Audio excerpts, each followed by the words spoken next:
Napasama idinadawit sa munay tangkang pangingikil sa Czech company na Inicon para sa MRT project ang pangalang Manolo Boyet Maralit. At sa kanyang affidavit, itinanggi niyang may alam siya sa namang paghingi ng suhol. May report si Sherian Torres, exclusive.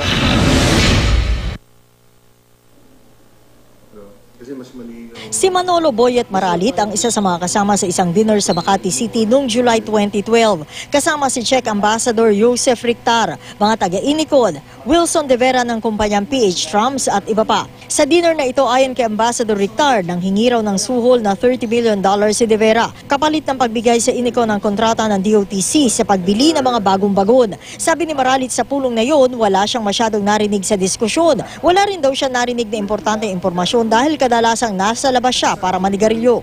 Wala rin daw siyang alam tungkol sa anumang paghingi ng suhol. Nakipagkita sa GMA News si Maralit kasama ang abogado nitong si Attorney Ernesto Perez, pero tumanggi itong humarap sa kamera at tanging ang abogado niya ang pinagsalita. Mr. Maralit was consistent in saying that he did not hear about any demand for money or something from the group of the Czech ambassador. He did not hear any demand for any irregularity about the MRT deal. Sa affidavit ni Maralit na isinumite sa NBI, sinabi nitong si Ambassador Rictar ang nag-imbita sa kanya sa dinner meeting dahil magkaibigan daw sila. Isa si Maralit sa incorporator ng PH Trams. Kasama niya rito si De Vera.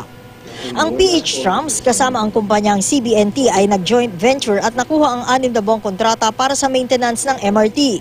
Pero di raw nagtagal, umalis din siya sa PH Trams. The PH Tram did not last long.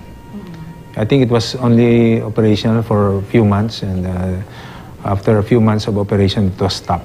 Kinabukasan matapos ang dinner meeting, nagpunta raw si Rictar at mga taga-Inicon sa opisina ni Vitangkol. Naroon din daw si De Vera. Pero di na umabot sa pulong si Maralit dahil paalis na raw si Rictar nang dumating siya doon. Nang tanungin daw ni Maralit kung ano ang nangyari, inutusan daw siya ni De Vera na sabihan ng ambassador na Inicon deal is dead. Kaya tinext niya si Rictar. Ang akala raw ni Maralit, ang ibig sabihin nito, wala nang meeting sa Inicon tungkol sa pagkuha ng mga papeles. Giit din ni Maralit na wala siya ibinibigay na confidential white paper sa Czech ambassador, tulad ng sinabi ni Rictar sa affidavit niya. Idinetalya raw sa white paper na ito, sabi ni Rictar, ang isang masamang balak sa bidding para sa pagbili ng bagong bagon.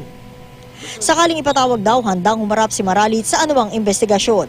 Of course, if they receive a subpoena from House of Representatives, they will attend, because otherwise they'll be cited in contempt.